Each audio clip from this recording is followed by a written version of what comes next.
Olá, meu nome é Pedro Rocha e este é um vídeo seminário no formato Petiacutia, baseado no capítulo 6 do livro Proust foi um neurocientista, utilizado na disciplina de Biofísica no curso de Biologia da FRJ. Nos próximos 19 slides falarei sobre uma doença psiquiátrica que acomete aproximadamente 24 milhões de pessoas no mundo, a esquizofrenia. A história sugere que a esquizofrenia atinge a humanidade há milênios, relegando doentes ao isolamento social. Apesar de vastas e profundas pesquisas, o transtorno caracterizado por comportamento anormal e isolamento emocional continua sendo um grande mistério. O transtorno não havia sido classificado de modo preciso até o fim do século XIX. No início do século XX, o psiquiatra alemão Eugen Bleuler criou o nome esquizofrenia a partir das palavras gregas divisão e mente para descrever a doença. Ele escolheu esse termo baseado na ideia de dupla personalidade, um equívoco comum principalmente em função de esquizofrênicos apresentarem uma desconexão com a realidade. Bleuler descreveu sintomas fundamentais, ou primários, específicos da esquizofrenia, que se tornaram conhecidos como os 4 As: associação frouxa de ideias, ambivalência, autismo e alterações de afeto. Bleuler também descreveu sintomas acessórios ou secundários, que incluíam alucinações e delírios. Primeiros sinais e sintomas da doença aparecem mais comumente durante a adolescência ou início da idade adulta. Sintomas pouco específicos, incluindo perda de energia, iniciativa, humor depressivo, isolamento, comportamento inadequado, negligência com aparência pessoal e higiene, podem surgir e permanecer por algumas semanas ou até meses antes do aparecimento de sintomas mais característicos da doença. Os sintomas são divididos em sintomas positivos, incluindo delírios, que são crenças a respeito de determinados fatos e coisas. Alucinações também fazem parte dessa classe e são percepções falsas dos sentidos, visão, audição, tato, olfato e paladar. As mais frequentes são alucinações visuais, estar vendo coisas, e auditivas, ouvir vozes. Os sintomas negativos estão relacionados à fase crônica da doença e são caracterizados por um déficit de funções afetivas. O paciente tem dificuldade de demonstrar emoções, desmotivação, pobreza de pensamento. Muitas vezes o paciente não consegue expressar suas ideias de forma coerente, apatia, incapacidade de sentir prazer ou satisfação. Familiares e amigos, em geral, percebem mudanças no comportamento do paciente, nas suas atividades pessoais, contato social e desempenho no trabalho ou escola. As alucinações visuais ocorrem em 15%, as auditivas em 50% e as táteis em 5%. Os delírios em mais de 90% deles. A esquizofrenia é uma doença de origem multifatorial, o que significa que diferentes fatores estão envolvidos no seu desencadeamento. Podemos ressaltar o componente genético, que colabora com uma concordância entre 40% e 50% em gêmeos idênticos e 13% entre parentes de primeiro grau. O fator ambiental é outra peça importante para entender a causa dessa doença. Algumas possibilidades quanto a lesões no nascimento, infecção viral durante a gestação, fatores dietéticos e ocorrências no desenvolvimento embrionário podem estar associados ao desenvolvimento da esquizofrenia.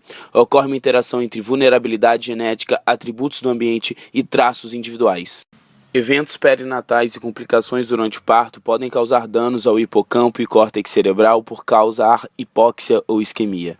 Assim, eventos que afetam o desenvolvimento cerebral durante a gestação e o período perinatal estão claramente relacionados à esquizofrenia. Embora significativos, esses efeitos são de uma pequena magnitude e podem explicar apenas uma pequena porcentagem dos casos. Embora existam várias hipóteses bioquímicas desenvolvidas para explicar a gênese da esquizofrenia, enfatizamos a hiperfunção dopaminérgica central, atualmente a mais bem investigada e aceita. No entanto, sabe-se que além do sistema dopaminérgico, outros sistemas de neurotransmissores centrais desempenham algum papel, sendo provável que vários sistemas estejam envolvidos simultaneamente.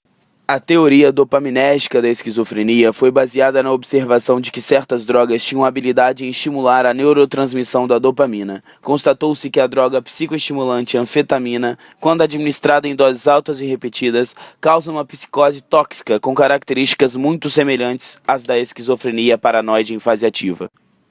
Sabe-se que essa droga atua nos terminais dopaminérgicos, aumentando a liberação de dopamina por inibir o mecanismo neuronal de recaptação existente na membrana pré-sináptica. Assim, é possível que os sintomas esquizofreniformes sejam devidos ao excesso de atividade dopaminérgica determinado pela anfetamina. Tomografias computadorizadas de crânio passaram a detectar sinais consistentes de atrofia cerebral, incluindo alargamento dos ventrículos cerebrais e aumento de sulcos corticais, função anormal da parte do sistema límbico responsável pelo controle comportamental, que está centrado no hipocampo. Foi observado que em alguns pacientes esquizofrênicos a região hipocampal estava reduzida. Tratamento. Primeiramente, farmacológico, uso de medicamentos antipsicóticos é eficiente, principalmente para o controle dos sintomas positivos da doença. Recentemente foi descoberta uma nova geração de medicamentos chamados de antipsicóticos atípicos, e esses se mostraram eficazes para o tratamento tanto dos sintomas positivos como negativos.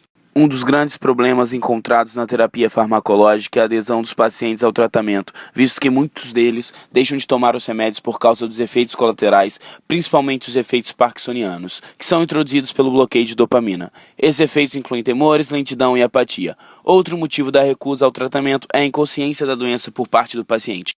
Logo, para melhorar a adesão ao tratamento medicamentoso, são necessárias outras formas de abordagem. A psicoterapia individual se mostra eficaz para que o paciente estabeleça laços de confiança com seu terapeuta e, a partir disso, trabalhar de forma a alcançar a estabilidade, despertar sua consciência com relação a fatores estressores que o fazem entrar em surto. Porém, algumas vezes os pacientes necessitam de um tratamento mais intenso com hospitalização. Essas internações hospitalares são de curta duração e têm por objetivo estabilizar o paciente de forma que ele possa voltar ao convívio social, sem oferecer risco para ele mesmo ou para a sociedade. A legislação brasileira aboliu as internações a longo prazo. Bom, pessoal, este é o fim de nosso vídeo seminário.